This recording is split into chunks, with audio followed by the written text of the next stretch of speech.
Je m'appelle Marguerite et j'ai 28 ans. Après une garde de 12 heures à l'hôpital où je suis infirmière diplômée, j'aurais dû rentrer directement chez moi, dans mon appartement.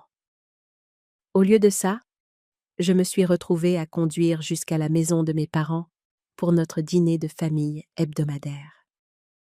J'étais épuisée. Ma blouse sentait encore le désinfectant et chaque muscle de mon corps me faisait mal.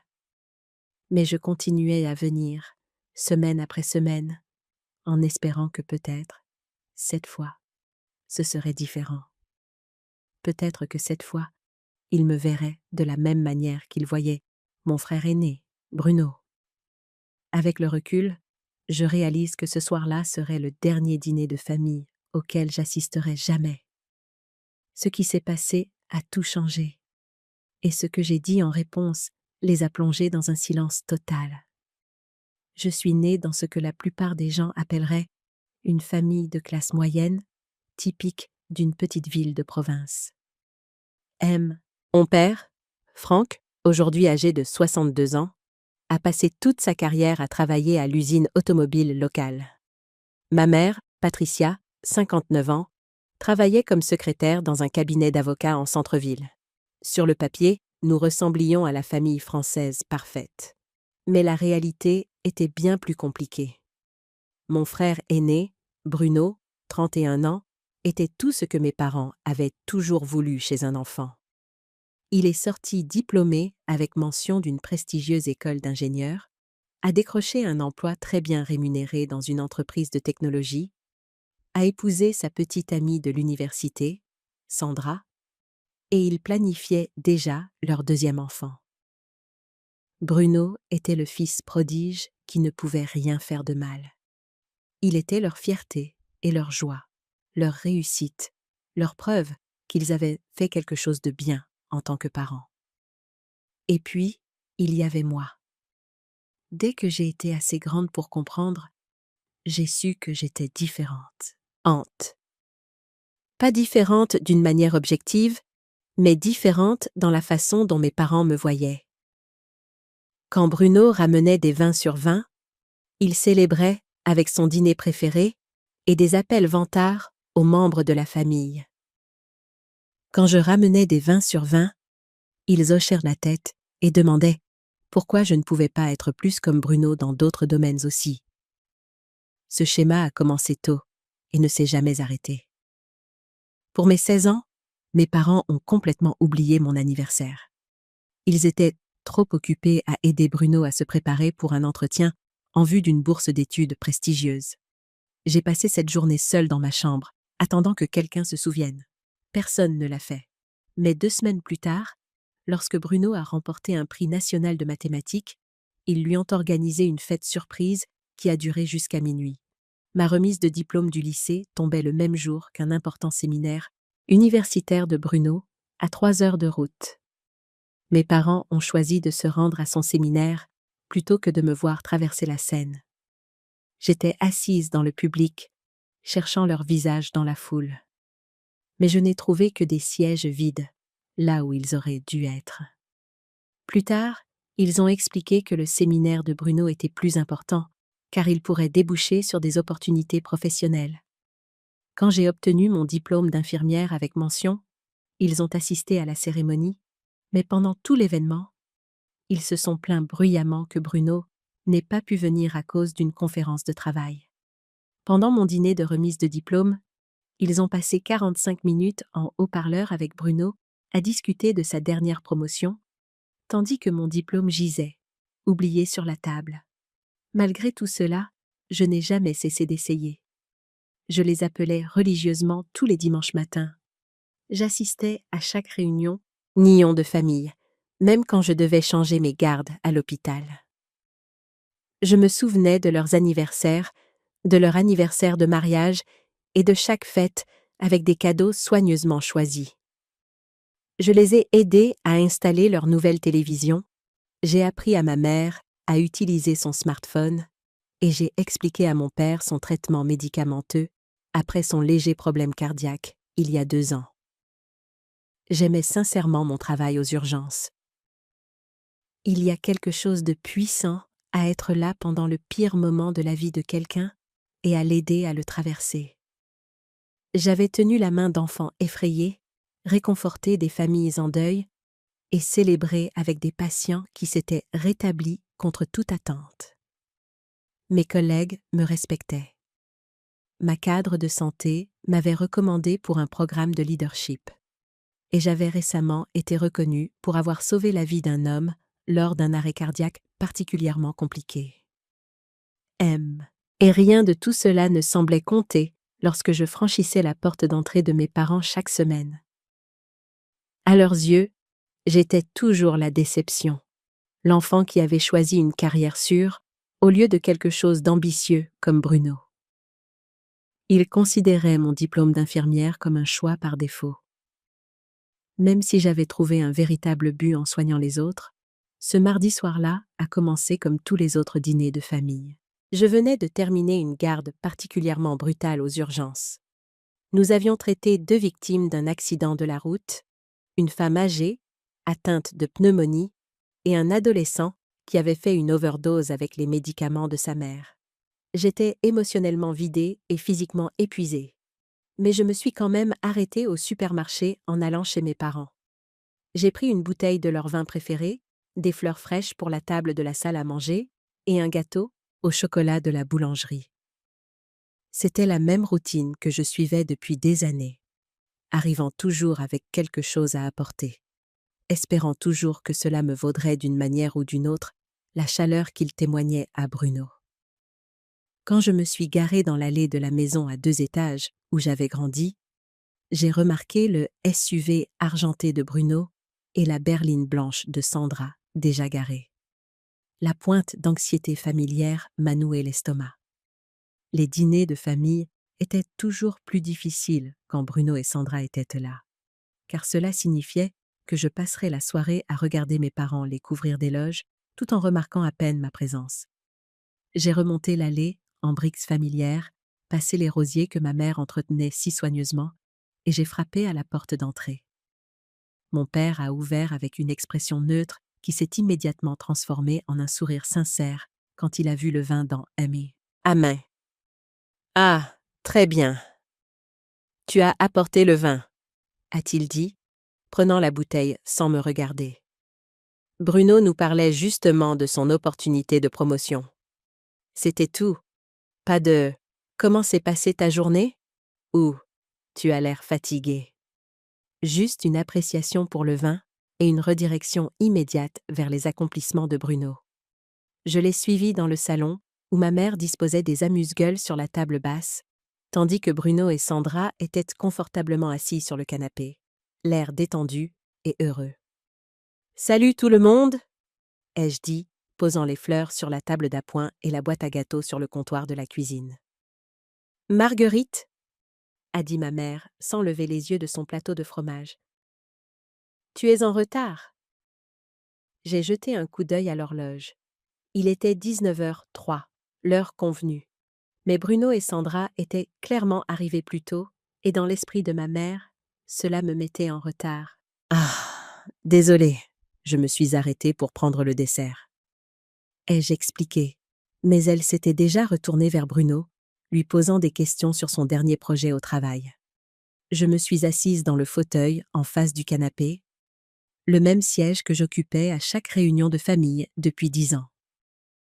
Il était positionné légèrement en dehors du cercle principal de conversation, ce qui semblait correspondre à mon rôle dans cette famille.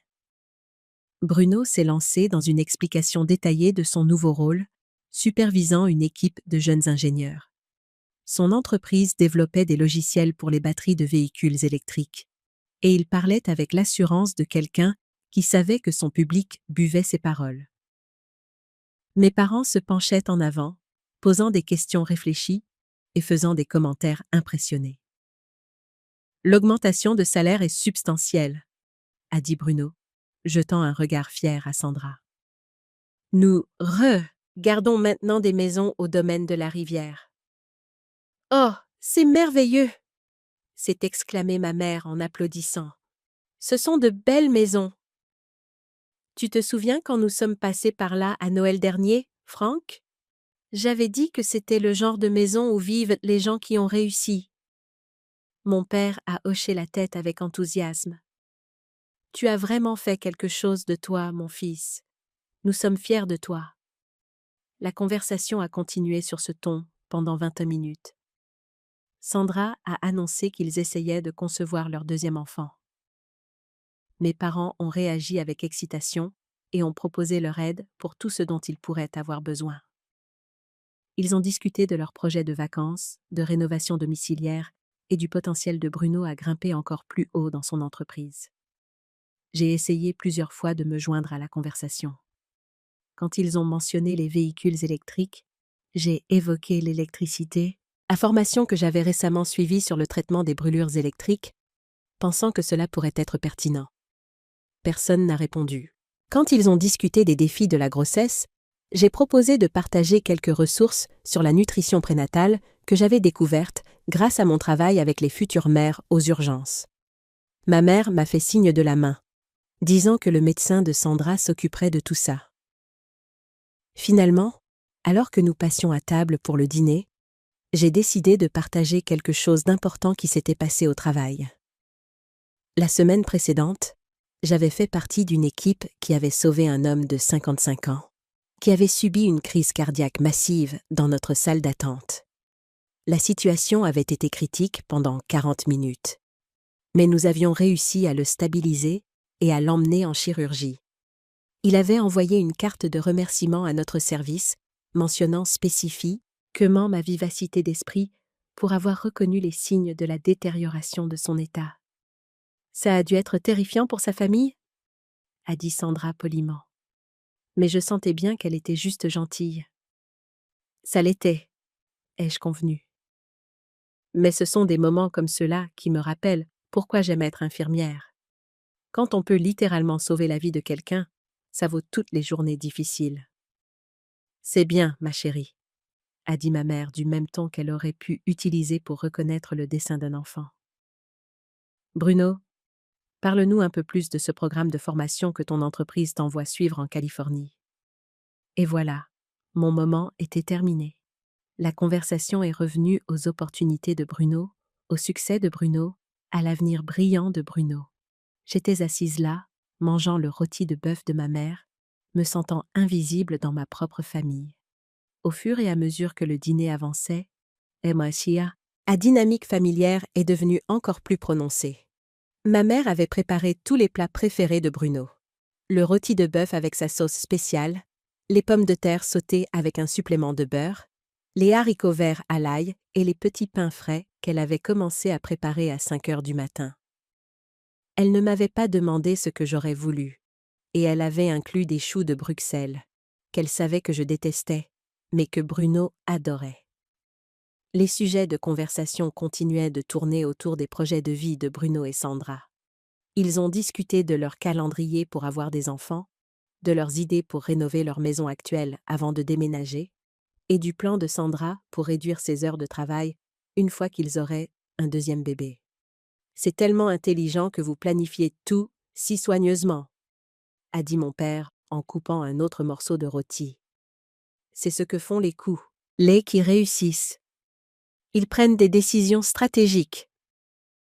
Contrairement à certaines personnes qui se laissent porter par la vie sans véritables objectifs, a ajouté ma mère, et bien qu'elle ne m'ait pas regardé, l'insinuation était claire. J'ai senti ma mâchoire se crisper. J'ai des objectifs, ai-je dit doucement. On envisage de me proposer un poste d'infirmière référente, ce qui signifierait diriger toute une équipe aux urgences. C'est bien, a dit mon père d'un ton dédaigneux. Mais ce n'est pas vraiment une carrière avec une possibilité d'évolution, n'est-ce pas?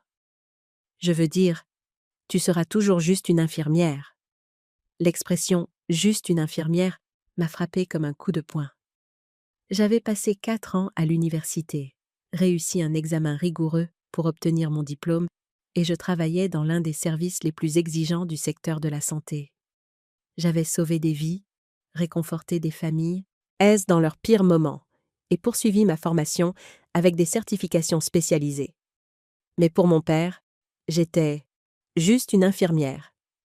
La profession d'infirmière est une profession respectée, ai-je dit en essayant de garder ma voix stable.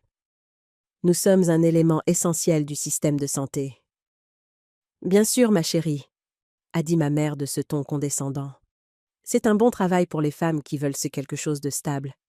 Mais Bruno construit quelque chose de plus grand. Il va gérer des équipes entières, prendre des décisions qui affecteront des milliers de personnes. Sandra, qui était restée silencieuse pendant cet échange, a soudainement pris la parole. En fait, Marguerite, tu devrais peut-être penser à retourner à l'école. Tu pourrais devenir infirmière en pratique avancée ou même médecin. Tu es assez intelligente pour ça. Ces mots se voulaient encourageants.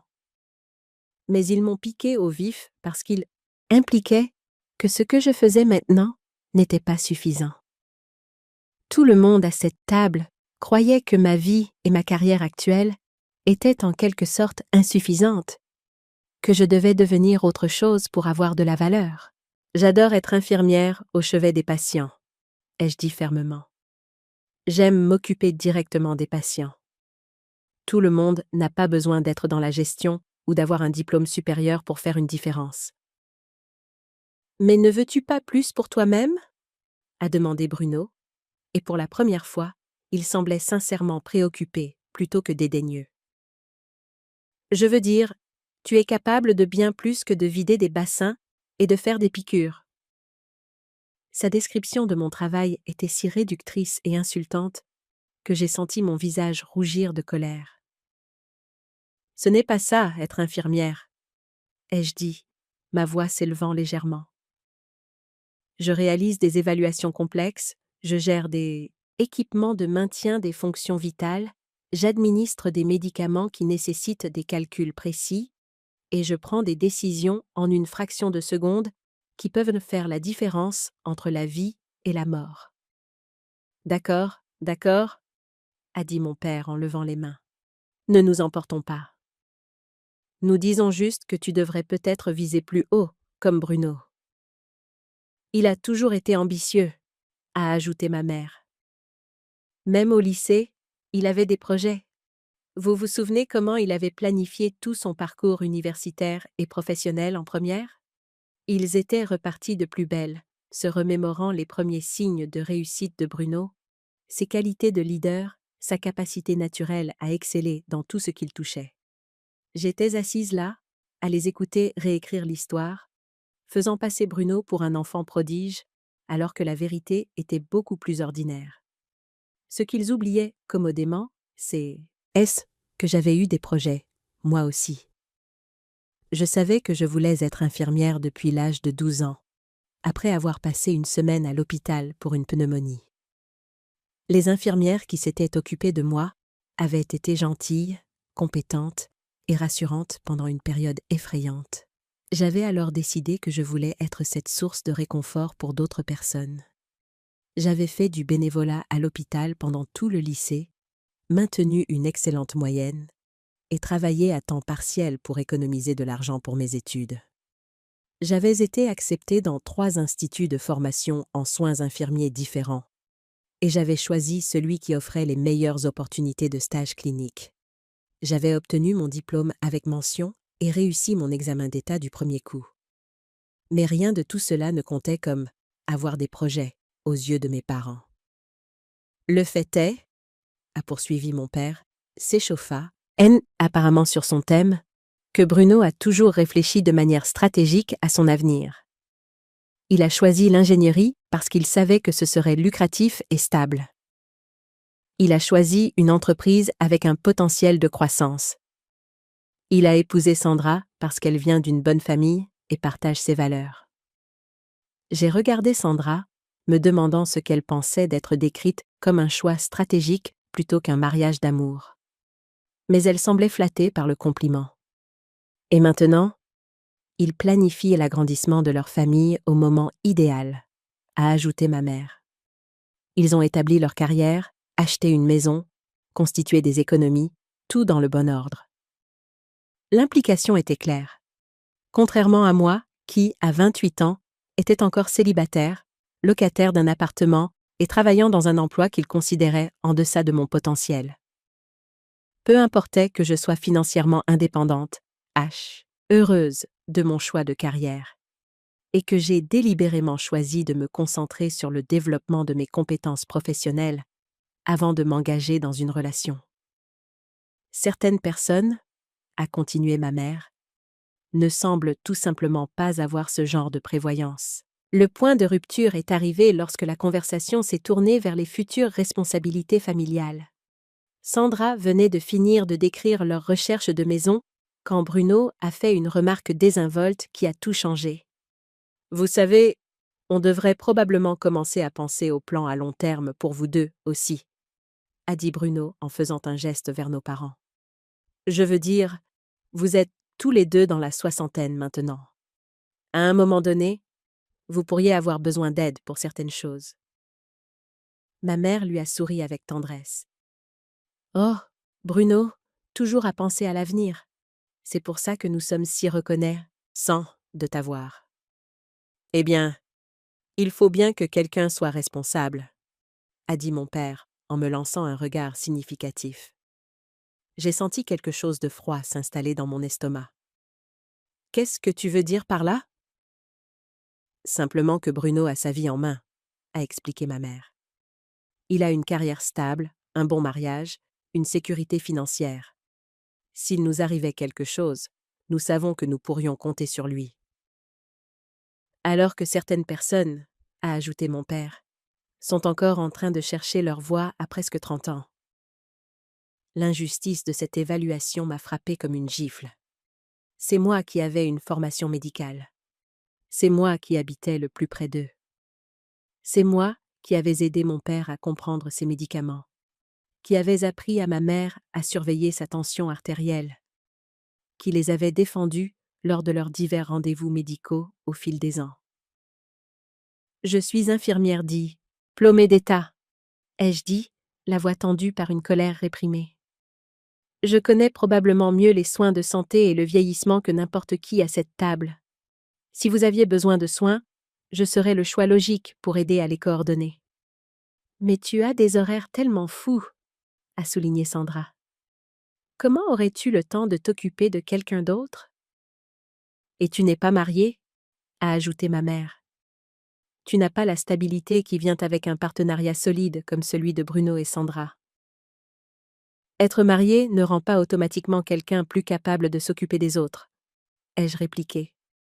Et mon emploi du temps est flexible. Je pourrais organiser mes gardes en fonction des besoins de soins que vous pourriez avoir. Mon père a ri, mais ce n'était pas un son aimable. Marguerite, tu arrives à peine à gérer ta propre vie. Tu loues toujours ce minuscule appartement, tu n'as pas d'économie digne de ce nom, et tu n'as même jamais eu de relation sérieuse. Chaque mot était comme un couteau. L'appartement que je louais était petit, mais il était dans un quartier sûr, près de l'hôpital, et je l'avais meublé avec soin, avec des pièces que j'aimais. J'avais des économies. Elles n'étaient simplement pas aussi substantielles que celles de Bruno, parce que les infirmières ne gagnent pas des salaires d'ingénieurs. Et mon histoire relationnelle était mon affaire privée, pas une mesure de ma valeur en tant que personne. « Tu sais quel est ton problème ?» a dit ma mère, et sa voix portait un ton de finalité qui a fait que tout le monde à table a prêté attention. Tu n'as jamais appris à penser au-delà de toi-même. Bruno comprend la responsabilité familiale. Il prend des décisions basées sur ce qui est le mieux pour tout le monde, pas seulement sur ce qu'il veut sur le moment. Ce n'est pas juste, ai-je dit, la voix légèrement tremblante. Je pense à cette famille depuis des années. C'est moi qui vous appelle chaque semaine. C'est moi qui viens à chaque dîner, chaque fête, chaque événement familial. C'est moi qui ai aidé papa à comprendre son assurance quand il était perdu avec les changements au travail. Ce ne sont que des broutilles, a rejeté mon père. Nous parlons de vraies responsabilités, de planification à long terme, du genre de réflexion qui exige de la maturité. Je le fixais, incrédule. Des broutilles.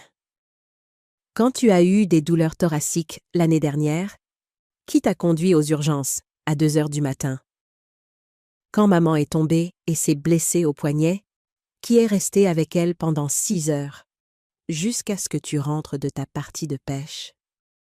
N'importe qui aurait fait ça, a dit ma mère d'un geste de la main. Nous parlons de problèmes plus généraux. Bruno comprend ce que signifie être fiable. De plus, a ajouté Sandra, se sentant apparemment encouragé à se joindre aux critiques, Bruno a toujours été là pour vous deux émotionnellement. Il appelle pour prendre des nouvelles. Il vous rend visite régulièrement.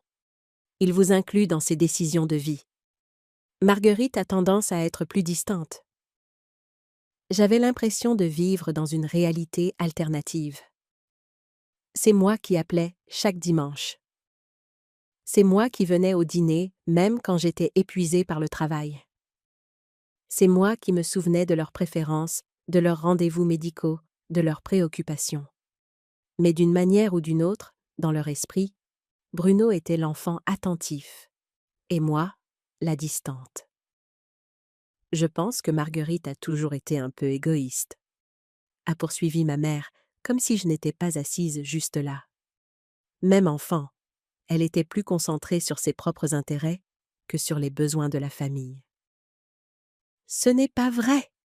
ai-je protesté. Mais ma voix semblait faible, même à mes propres oreilles. Tu te souviens quand elle voulait aller à cette colonie de vacances scientifiques au lieu d'aider au déménagement de grand-mère? A demandé mon père. Ou quand elle a choisi de travailler pendant la fête de remise de diplôme de Bruno? Je me souvenais de ces deux incidents très différemment. La colonie de vacances était un programme pour les étudiants intéressés par les carrières de la santé, et j'avais économisé mon propre argent pour la payer, mais ils voulaient que j'aide à emballer les affaires de ma grand-mère pendant la même semaine. J'avais proposé d'aider avant ou après la colonie, mais ils avaient insisté pour que ce soit cette semaine précise. Quant à la fête de remise de diplôme de Bruno, j'avais une garde de 16 heures à l'hôpital où je venais de commencer en tant que nouvelle infirmière.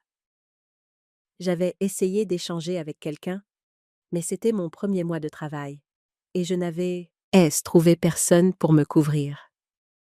J'avais expliqué cela à mes parents, mais ils avaient agi comme si j'avais choisi le travail plutôt que la famille par dépit. « Tu vois ?»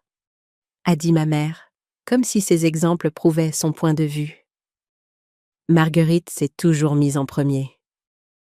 Bruno aurait trouvé un moyen d'être là pour la famille. La conversation a continué sur ce ton pendant encore 10 minutes, avec mes parents et Sandra énumérant toutes les façons dont Bruno m'était supérieur. Toutes les preuves de mon égoïsme et de mon manque d'engagement envers la famille. À chaque critique, je me sentais plus petite et plus invisible. Finalement, je n'en pouvais plus. « Vous réalisez ce que vous êtes en train de faire en ce moment ?» ai-je demandé, ma voix s'élevant. « Vous êtes assis là, à parler de moi, comme si je n'étais même pas présente. Vous critiquez tout de ma vie et de mes choix, et vous le faites juste devant moi. Nous essayons de t'aider à comprendre pourquoi tu dois faire des changements, » a dit mon père d'un ton sévère. Parfois, les gens ont besoin d'entendre des vérités difficiles. Ce ne sont pas des vérités difficiles, ai-je rétorqué. Ce sont des caractérisations injustes basées sur votre préférence pour Bruno par rapport à moi. Les mots sont restés en suspens dans l'air pendant un moment, et j'ai vu mes parents échanger un regard. Puis, le visage de ma mère s'est durci. C'est exactement le genre de choses dont nous parlons, a-t-elle dit froidement. Toujours à jouer la victime, toujours à tout ramener à toi. Je ne joue pas la victime, ai-je dit désespérément. Je souligne que vous nous traitez, Bruno et moi, de manière complètement différente, et ce, depuis que nous sommes enfants. Peut-être, a dit mon père lentement, que c'est parce que Bruno nous a donné plus de raisons d'être fiers. L'explosion finale est survenue si soudainement qu'elle a pris tout le monde au dépourvu, y compris moi. Un instant, nous avions ce que mes parents pensaient probablement être une conversation constructive sur mes choix de vie, et l'instant d'après, tout s'est effondré. « Vous savez quoi ?» ai-je dit en me levant de ma chaise si brusquement qu'elle a raclé le parquet. « J'en ai assez de ça.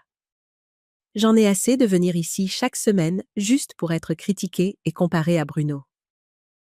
J'en ai assez de prétendre que c'est un comportement familial normal. »« Assieds-toi, Marguerite, » a ordonné mon père du même ton qu'il utilisait quand j'avais 7 ans. « Tu fais du cinéma ?»« Non, je ne fais pas de cinéma. Je suis honnête pour la première fois depuis des années. » Ma voix tremblait, mais j'ai continué. « Avez-vous la moindre idée de ce que c'est que de grandir en sachant que rien de ce que vous faites ne sera jamais assez bien? Savez-vous ce que c'est que de regarder le visage de vos parents s'illuminer quand votre frère entre dans une pièce, en sachant que vous n'avez jamais vu cette même expression dirigée vers vous? »« Ce n'est pas vrai, » a dit ma mère. Mais sa voix manquait de conviction. « C'est vrai, et vous le savez. Quand j'ai eu mon diplôme d'infirmière, vous avez passé mon dîner de célébration à parler à Bruno au téléphone de son travail. Quand j'ai eu ma première promotion, vous l'avez à peine remarqué. Quand j'ai acheté ma première voiture avec l'argent que j'avais économisé moi-même, vous m'avez critiqué de ne pas avoir pris un modèle plus pratique. Nous avons toujours soutenu tes choix, a insisté mon père, mais son ton était maintenant sur la défensive. Soutenu? Vous venez de passer la dernière heure à expliquer pourquoi chaque choix que j'ai fait était mauvais. Vous m'avez dit que ma carrière n'était pas assez ambitieuse, que ma situation de logement n'était pas assez stable, que mon statut relationnel n'était pas assez engagé. Qu'avez-vous soutenu, exactement? Sandra s'est agitée mal à l'aise sur son siège, souhaitant clairement pouvoir disparaître. Bruno avait l'air de vouloir dire quelque chose, mais ne trouvait pas les mots. Marguerite, tu réagis de manière excessive, a dit ma mère. Mais je pouvais entendre l'incertitude s'insinuer dans sa voix. Vraiment? Parce que là, tout de suite, vous rejetez mes sentiments comme vous avez rejeté tout le reste à mon sujet depuis 28 ans. J'ai commencé à faire les 100 pas derrière ma chaise, les mots sortant de moi comme l'eau d'un barrage qui cède. Voulez-vous savoir ce que je fais au travail? Je sauve des vies. Littéralement. La semaine dernière, j'ai aidé à réanimer un homme qui était mort depuis 4 minutes. 4 minutes. Son cœur s'était arrêté et nous l'avons ramené. Sa femme m'a serré dans ses bras en pleurant et m'a dit que j'étais un hang. Ma voix s'est légèrement brisée. Mais j'ai continué. J'ai tenu la main de patients mourants pour qu'ils ne soient pas seuls. J'ai appris aux nouvelles mères à allaiter. J'ai réconforté des enfants qui avaient peur des piqûres. J'ai travaillé des journées de 16 heures pendant les épidémies de grippe. Et je suis restée tard pour m'assurer que les patients âgés confus comprenaient leurs instructions de sortie. « Nous savons que tu travailles dur, » a dit ma mère doucement. « Mais vous ne pensez pas que ça compte. Vous pensez que je suis juste une infirmière qui devrait viser plus haut. Vous pensez que mon travail consiste à vider des bassins et à faire des piqûres. Vous n'avez aucune idée de ce que je fais réellement et vous n'avez jamais pris la peine de l'apprendre. » Mon père s'est éclairci la gorge. « Marguerite, nous apprécions que tu aides les gens, mais ce n'est pas aussi impressionnant que le travail de Bruno. Rien de ce que je fais n'est aussi impressionnant que ce que fait Bruno. Je pourrais guérir le cancer, et vous demanderiez probablement pourquoi je n'ai pas aussi résolu la faim dans le monde pendant que j'y étais. Ça suffit, a dit mon père sèchement. Tu manques de respect. Manquer de respect? Je suis honnête. Il y a une différence. La pièce est tombée dans le silence, à l'exception du son de ma respiration lourde. Tout le monde me regardait, comme si une deuxième tête m'avait poussé. Dans leur esprit, j'avais une crise irrationnelle. Dans mon esprit, je disais enfin la vérité après des années à ravaler ma peine et ma déception. Vous savez quelle est la partie la plus triste? Ai-je continué, ma voix plus calme maintenant, mais non moins intense. J'ai continué à revenir ici, en espérant qu'un jour vous me verriez vraiment me voir. Pas comme l'enfant qui n'était pas Bruno, mais comme Marguerite, comme quelqu'un ayant né sa propre valeur. Les yeux de ma mère se remplissaient de larmes, mais je ne pouvais dire si c'était des larmes de culpabilité ou de frustration. Je pensais que si j'essayais assez fort, si j'avais assez de succès à ma manière, si j'étais assez serviable, assez présente et assez aimante, vous finiriez par réaliser que je méritais d'être aimée, moi aussi. Nous t'aimons, a murmuré ma mère. Non, vous ne m'aimez pas. Vous aimez l'idée d'avoir une fille, mais vous ne m'aimez pas, moi. Vous aimez Bruno. Vous êtes fier de Bruno. Vous appréciez la compagnie de Bruno. Je suis juste l'obligation que vous remplissez chaque semaine quand je me présente pour le dîner. La vérité de ces mots a frappé tout le monde à table comme une force physique. Sandra avait l'air atterrée. Bruno avait l'air coupable. Mes parents semblaient choqués, comme s'ils n'avaient jamais envisagé que leur comportement puisse être perçu de cette manière. Est alors que mon père a commis l'erreur qui a tout changé. « Tu sais quoi, Marguerite ?» a-t-il dit, sa voix montant de colère. « Peut-être que nous serions plus fiers de toi si tu nous donnais plus de raisons d'être fiers. Peut-être que si tu arrêtais de t'apitoyer sur ton sort et que tu accomplissais réellement quelque chose de significatif, nous aurions une relation différente. » Franck, a prévenu ma mère, mais il ne faisait que commencer. J'en ai assez de marcher sur des œufs autour de tes sentiments. Bruno n'a pas besoin d'une validation constante parce qu'il est sûr de ses réalisations. Il ne nous blâme pas pour ses problèmes parce qu'il prend la responsabilité de sa propre vie. Chaque mot était comme un coup de marteau, mais je suis restée là et j'ai encaissé, sentant quelque chose de dur et de froid se cristalliser dans ma poitrine. « Tu veux connaître la vérité ?» a poursuivi mon père, interprétant apparemment mon silence comme une soumission. « Parfois, j'aurais aimé que tu ne sois jamais né. » Les mots ont frappé l'air comme une gifle physique. Ma mère a eu un hoquet. La main de Sandra s'est portée à sa bouche. Bruno a dit « Papa, non !» Mais mon père n'avait pas fini. « Nous aurions aimé que tu ne sois jamais né. La vie serait tellement plus simple sans tous tes drames et ton besoin constant d'attention. » Ma mère, au lieu de le contredire, a hoché lentement la tête. C'est peut-être dur, mais parfois, oui, parfois j'aimerais que les choses soient différentes. Le silence qui a suivi était absolu. Personne ne bougeait. Personne ne respirait. La grande horloge dans le couloir faisait un tic-tac bruyant, marquant les secondes alors que 28 ans d'espoir mouraient en moi. Et puis, quelque chose de remarquable s'est produit. Au lieu de m'effondrer, au lieu de pleurer, au lieu de les supplier de retirer leurs paroles, j'ai senti un étrange sentiment, ailanté de paix m'envahir. La comédie était enfin terminée. La vérité était enfin sortie. Ils avaient dit ce qu'ils pensaient vraiment, et maintenant j'étais libre de répondre en conséquence. Je me suis redressée, j'ai essuyé mes yeux avec le dos de ma main, et j'ai regardé mes parents droit dans les yeux. « Parfait, » ai-je dit, ma voix stable et calme. « Alors vous n'aurez pas besoin de moi quand vous serez vieux. » L'effet de mes mots fut immédiat et électrique. Le visage de mon père passa du rouge colérique au blanc pâle en l'espace de 3 secondes. La bouche de ma mère s'ouvrit et se referma comme un poisson cherchant de l'air. Sandra agrippa si fort le bras de Bruno qu'il grimaça. « Marguerite, attends !» dit Bruno, utilisant mon surnom d'enfance pour la première fois depuis des années. Papa ne le pensait pas. Il était en colère. « Oh, il le pensait !» ai-je répondu, surprise par le calme de ma propre voix. Et vous savez quoi? Il a absolument raison. La vie serait plus simple. Plus simple pour vous d'appeler Bruno quand vous aurez besoin qu'on vous conduise à vos rendez-vous chez le médecin. Plus simple pour vous de demander à Sandra de vous aider avec les courses quand vous ne pourrez plus conduire. Plus simple pour vous de comprendre vos médicaments sans une infirmière diplômée dans la famille.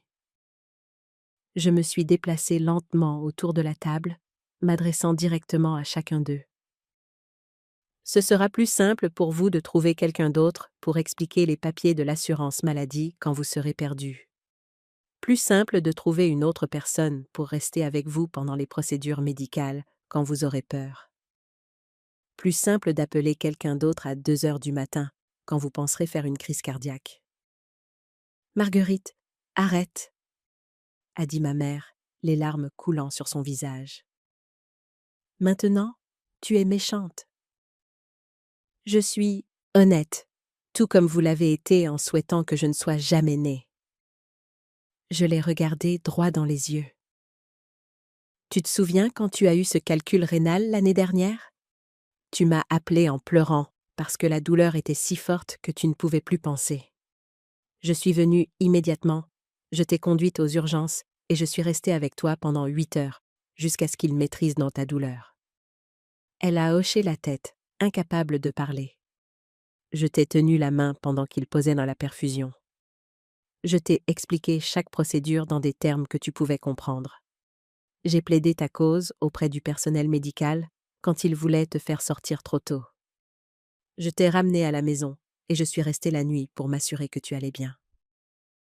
Oui, tu l'as fait, a-t-elle murmuré. Et pendant tout ce temps, je pensais à quel point j'étais heureuse de pouvoir être là pour toi. À quel point j'étais reconnaissante que mes connaissances médicales puissent aider quelqu'un que j'aimais à se sentir moins effrayé et mieux informé. J'ai fait une pause, laissant cela s'imprégner. Mais d'après ce que vous venez de dire, vous souhaitez que cette personne ne soit jamais née. Mon père a tenté d'intervenir. Marguerite, tu vas trop loin. Vraiment? Parce que je ne fais que suivre votre logique jusqu'à sa conclusion naturelle.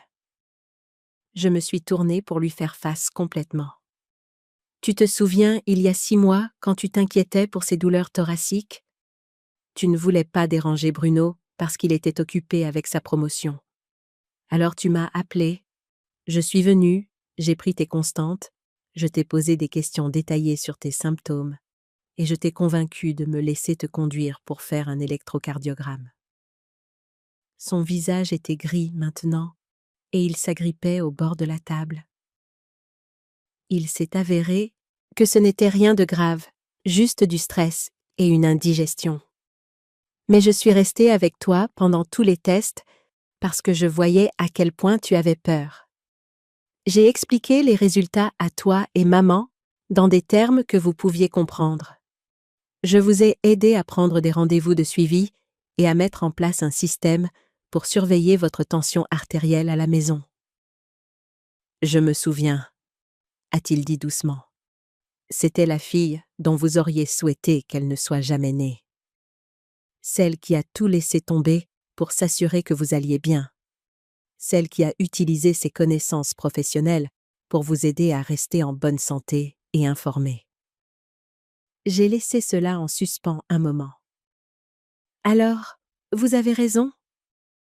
La vie sera beaucoup plus simple sans tout ça. Sandra pleurait maintenant aussi, et Bruno avait l'air de vouloir disparaître complètement. J'ai passé 28 ans à essayer de mériter un amour que vais ou donner librement à Bruno. Ai-je continué, ma voix se renforçant à chaque mot. J'ai sacrifié mon temps, mon énergie, ma tranquillité d'esprit pour cette famille. J'ai réarrangé mon emploi du temps en fonction de vos besoins, célébré vos réussites et vous ai soutenu dans les difficultés.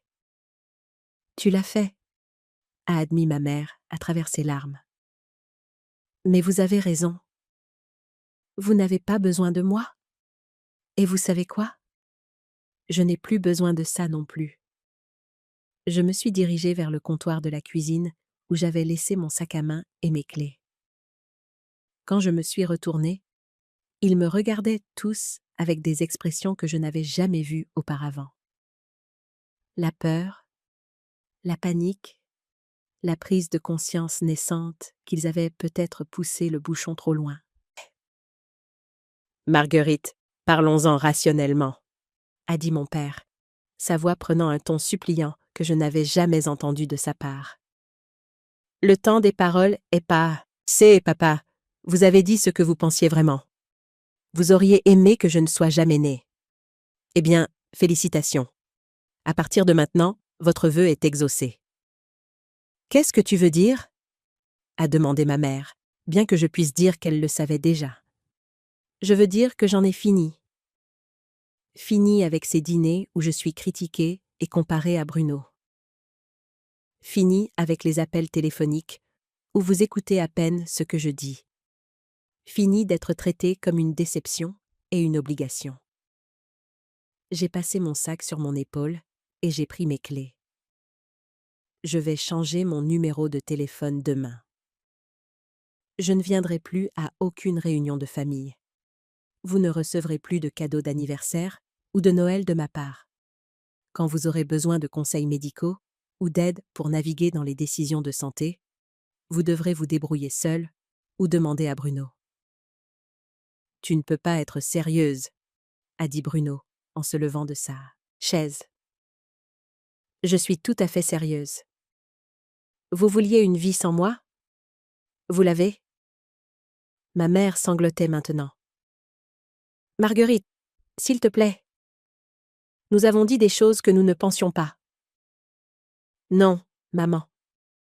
Vous avez dit des choses que vous pensiez, mais que vous n'aviez jamais l'intention de dire à voix haute. Il y a une différence. » Je me suis dirigée vers la porte d'entrée, mais je me suis retournée pour une dernière déclaration. Pendant 28 ans, j'ai essayé d'être la fille que vous vouliez. À partir de demain, vous allez découvrir ce que c'est que la vie sans la fille que vous aviez réellement. Et sur ce, j'ai quitté la maison de mon enfance pour la dernière fois. Les premiers jours après avoir quitté ce dîner furent surréalistes. Je suis restée assise dans mon appartement ce mardi soir-là, fixant mon téléphone en attendant que quelqu'un appelle. Une partie de moi s'attendait à ce que ma mère me contacte avec des excuses ou que Bruno essaie de jouer les médiateurs. Mais mon téléphone est resté silencieux. Le mercredi matin, j'ai tenu ma promesse et j'ai changé mon numéro de téléphone. La femme de la boutique de téléphonie mobile m'a demandé si je voulais garder le même numéro et simplement changer d'opérateur. Mais je lui ai dit que j'avais besoin d'un numéro entièrement nouveau.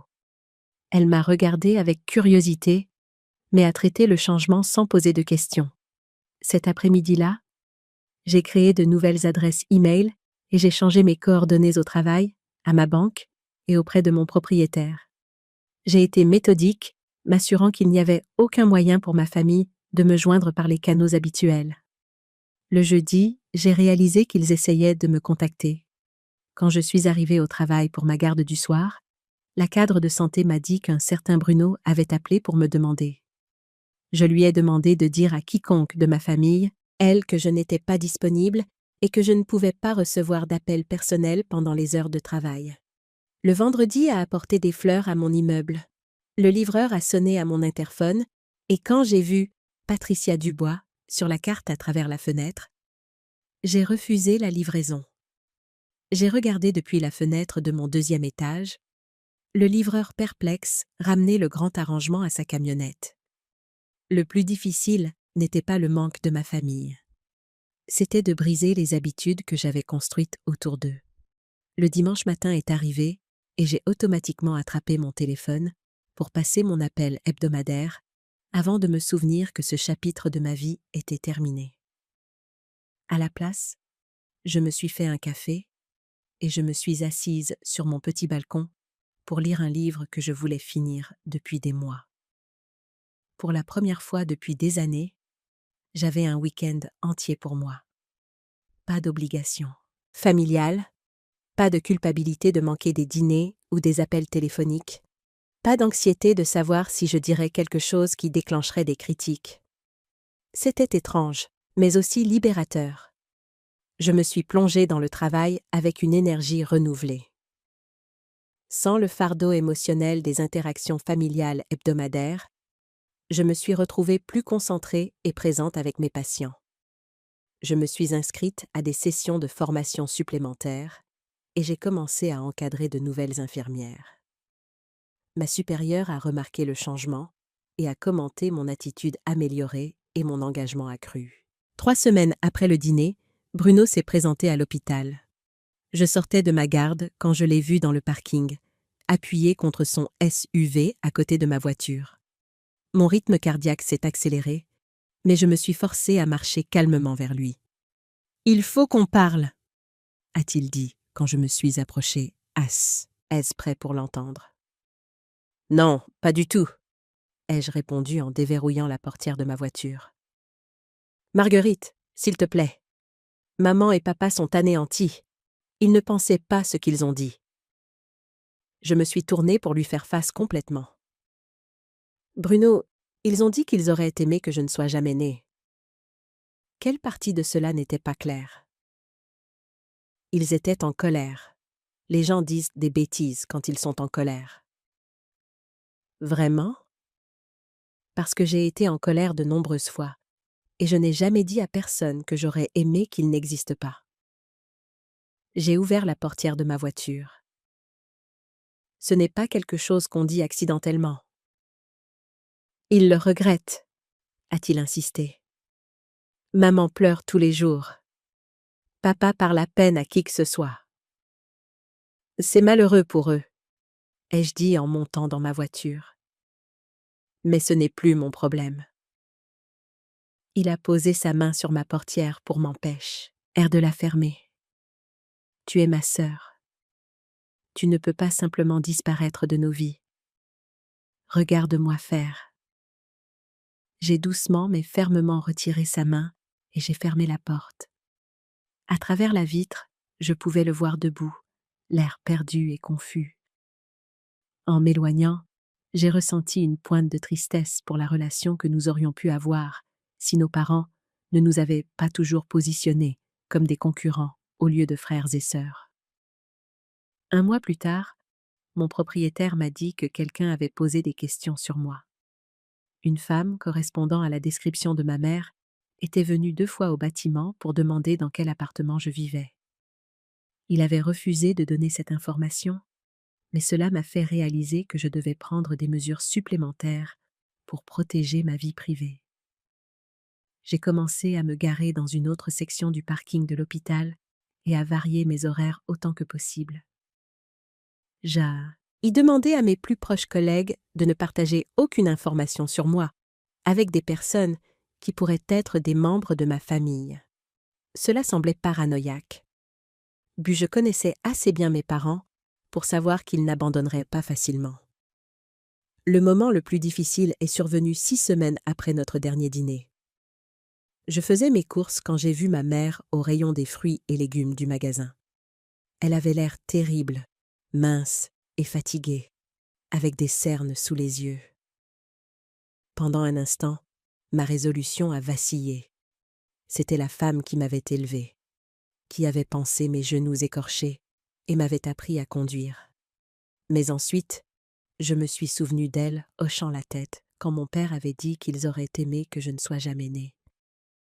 Je me suis souvenu des années de critiques et de comparaisons, du sentiment d'être invisible et dévalorisée dans ma propre famille. J'ai fait demi-tour avec mon chariot et j'ai quitté le magasin sans rien acheter. Au bout de 3 mois, j'ai réalisé que j'étais sincèrement plus heureuse. L'anxiété constante de bas niveau que j'avais portée pendant des années avait disparu. Je ne redoutais plus les appels du dimanche ou les dîners du mardi. Je ne me remettais pas constamment en question, ni n'essayais d'anticiper les critiques. Pour la première fois de ma vie d'adulte, je vivais pour moi-même au lieu d'essayer de gagner une approbation qui n'allait jamais venir. J'ai recommencé à sortir avec des gens, chose que j'avais mise de côté en gérant le stress familial. J'ai rejoint un club de lecture et un groupe de randonnée. J'ai suivi un cours de poterie et j'ai découvert que j'avais un certain talent pour ça. Je construisais une vie basée sur mes propres intérêts et valeurs, pas sur ce qui pourrait enfin rendre mes parents fiers. Le tournant est arrivé 4 mois après que j'ai quitté leur maison. Mon amie Linda, qui travaillait au service de cardiologie, m'a mentionné qu'un homme nommé Franck Dubois avait été admis pour des douleurs thoraciques. Elle savait que c'était un nom commun et qu'il pourrait ne pas être lié à moi, mais elle pensait que je devrais le savoir. Mon premier instinct a été de me précipiter au service de cardiologie pour prendre de ses nouvelles. Ma formation médicale a pris le dessus et je me suis retrouvée à revoir mentalement les protocoles cardiaques et à penser aux questions que je voudrais poser à ces médecins.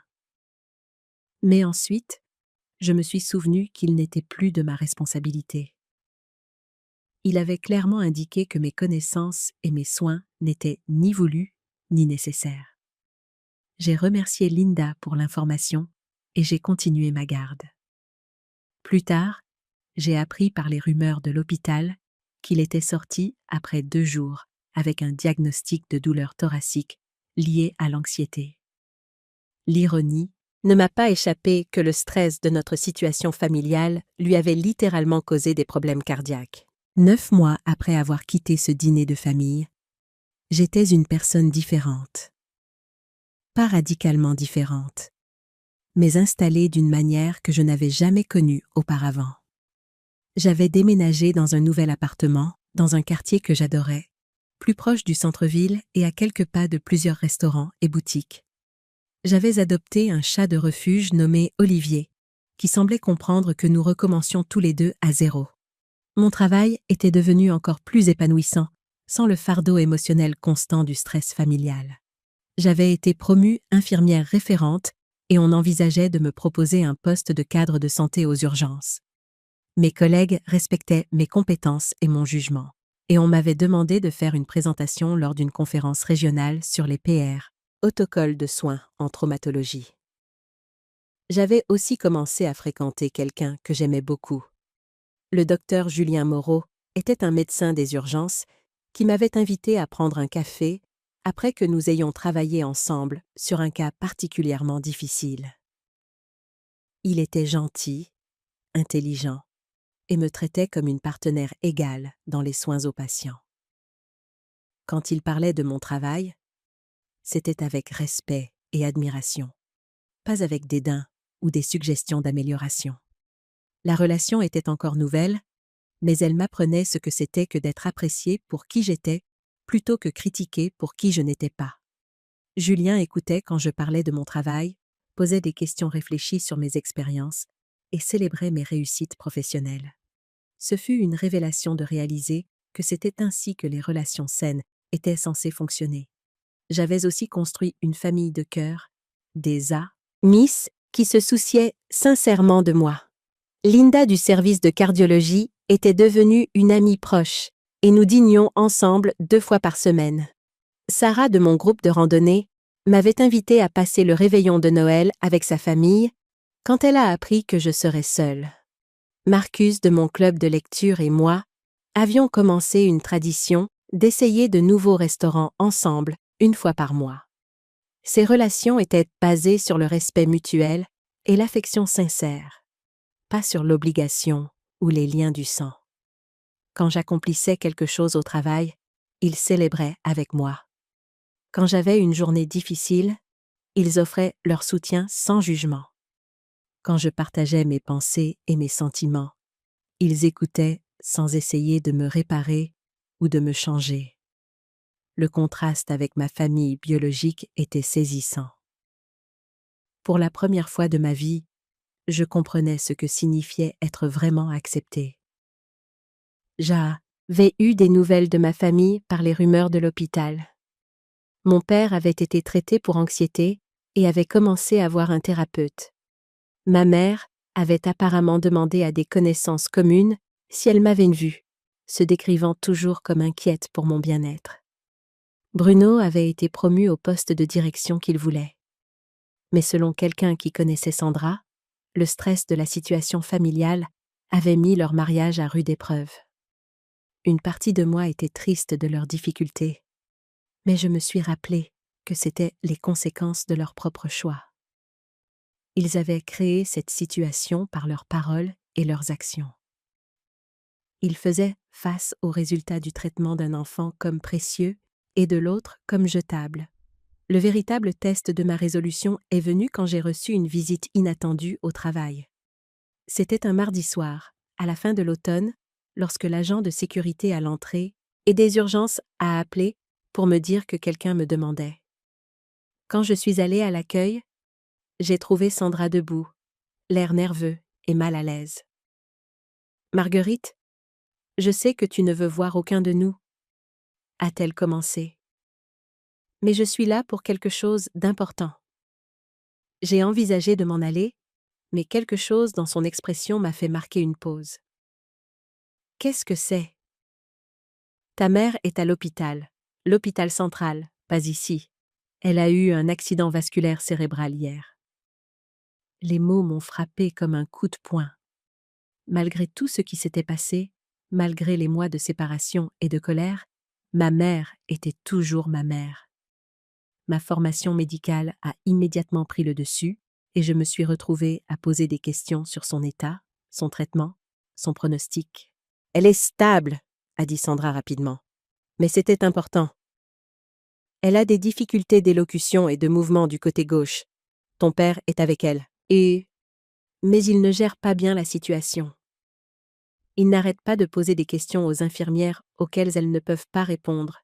Et il s'énerve parce qu'il ne comprend pas la terminologie médicale. » Je pouvais parfaitement imaginer la scène.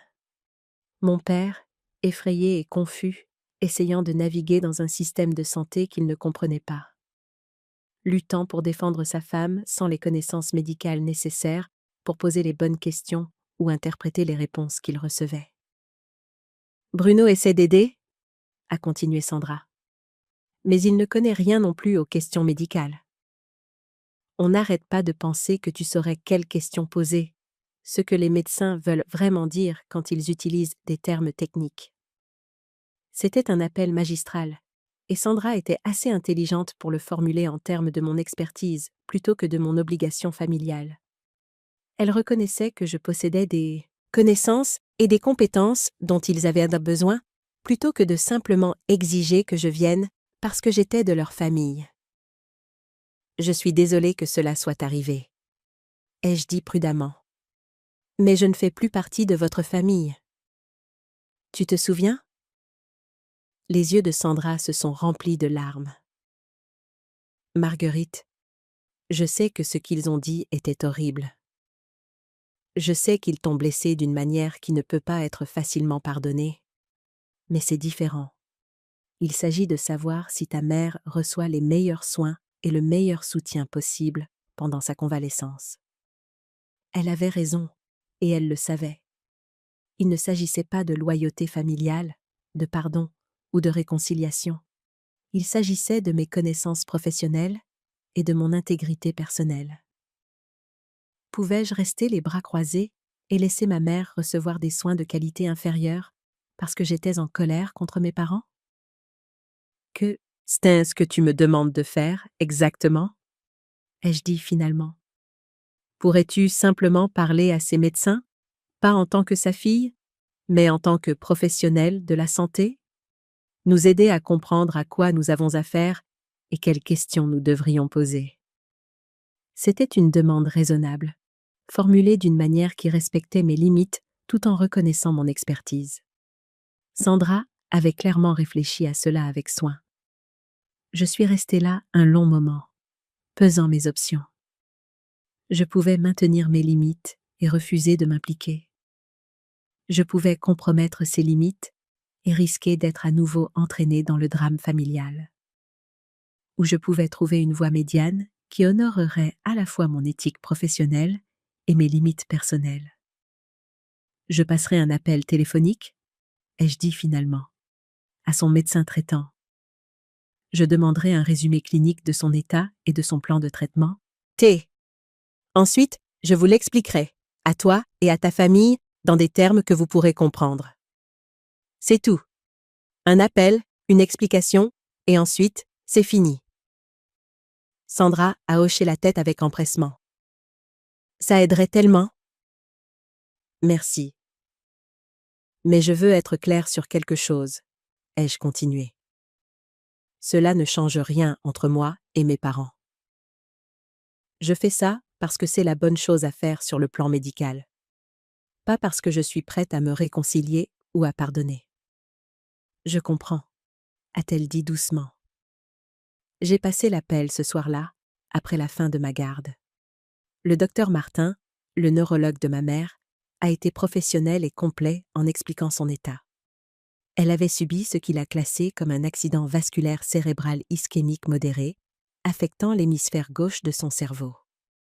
Ses fonctions d'élocution et motrice étaient affectées, mais il y avait des raisons d'être optimiste quant à sa récupération avec une rééducation appropriée. Le lendemain matin, j'ai retrouvé Sandra dans un café près de l'hôpital et j'ai passé 1 heure à lui expliquer tout ce que le docteur Martin m'avait dit. J'ai traduit la terminologie médicale en langage clair, j'ai exposé le calendrier de récupération prévu et j'ai fourni une liste de questions qu'il devrait le poser sur les options de rééducation et les soins de suivi. « Tu viendras la voir ?» a demandé Sandra alors que nous nous apprêtions à partir. « Non », ai-je dit fermement. « J'ai fait ce que je pouvais faire professionnellement. Le reste dépend de vous et de l'équipe médicale. » Sandra avait l'air de vouloir argumenter, mais elle a simplement hoché la tête et m'a remercié pour mon aide. 3 jours plus tard, j'ai reçu une lettre manuscrite à mon appartement. L'enveloppe portait l'écriture tremblante de ma mère, clairement écrite avec sa main non dominante. À l'intérieur se trouvait une seule feuille de papier avec seulement quelques mots. Merci de nous avoir aidés alors que nous ne le méritions pas. Je suis désolée pour tout. Je t'aime. J'ai lu la lettre 3 fois, puis je l'ai mise dans un tiroir. C'était un début, mais ce n'était pas suffisant. Des mots sur du papier ne pouvaient pas effacer 28 ans de sentiment d'être la seconde meilleure. Des excuses écrites depuis un lit d'hôpital ne pouvaient pas effacer le mal d'avoir été dit que je n'aurais jamais dû naître. Mais c'était quelque chose. Pour la première fois depuis ce dîner horrible, un de mes parents avait reconnu qu'il avait eu tort et que j'avais été lésée. Ce n'était pas grand-chose, mais c'était plus que ce que j'avais jamais reçu d'eux auparavant. Je n'ai pas répondu à la lettre, mais je ne l'ai pas jetée non plus. Je l'ai laissée dans le tiroir, un petit symbole de possibilité dans une relation qui pourrait un jour être réparable, bien qu'elle ne serait jamais plus la même. Ce que j'avais appris au cours de ces 9 mois, c'est que je n'avais pas besoin de leur approbation pour avoir de la valeur. Je n'avais pas besoin de leur amour pour être digne d'amour.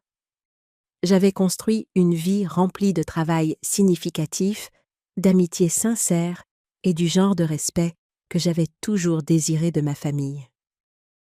Parfois, le plus grand acte d'amour est de partir. Et parfois, la famille qui compte le plus est celle que l'on se choisit. J'avais choisi de m'entourer de personnes qui voyaient ma valeur, qui célébraient mes réussites et qui me traitaient avec la gentillesse et le respect que chaque personne mérite. Pour la première fois de ma vie, j'étais suffisante, exactement comme j'étais.